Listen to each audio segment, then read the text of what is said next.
मेरा इश्क भी तू, मेरा यार भी तू। सदारती अवार्ड याफ्ता लोक गुलकार उस्ताद पठान खान को दुनिया से रुखसत हुए 20 बरस बीत गए, लेकिन उनका गाया हुआ कलाम आज भी इसी तरह मकबूल है।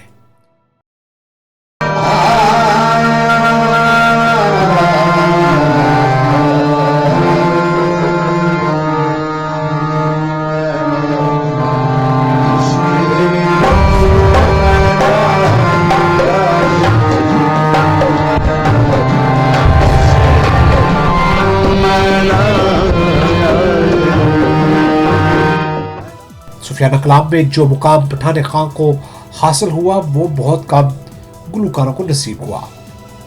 मज़ीद तफसीलात जानेंगे बाकर हुसैन से। जी बाकर हुसैन, आगाह कीजिएगा।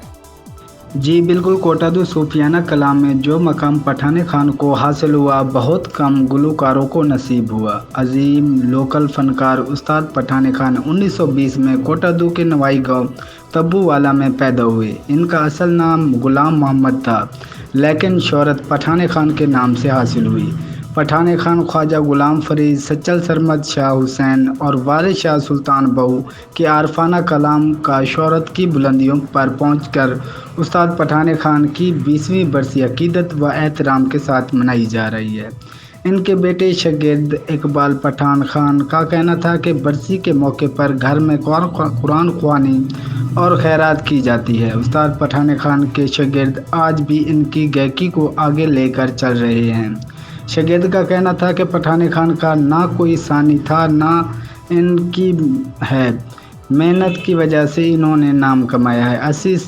80 से ज़ायद साल कौमी अवार्ड हासिल करने वाले अजीम गुलकार की आवाज़ में दर्द के साथ बेपनाह कशिश भी थी। इनके कलाम सुनने की ही सामीन पर रुकत तारी हो जाती।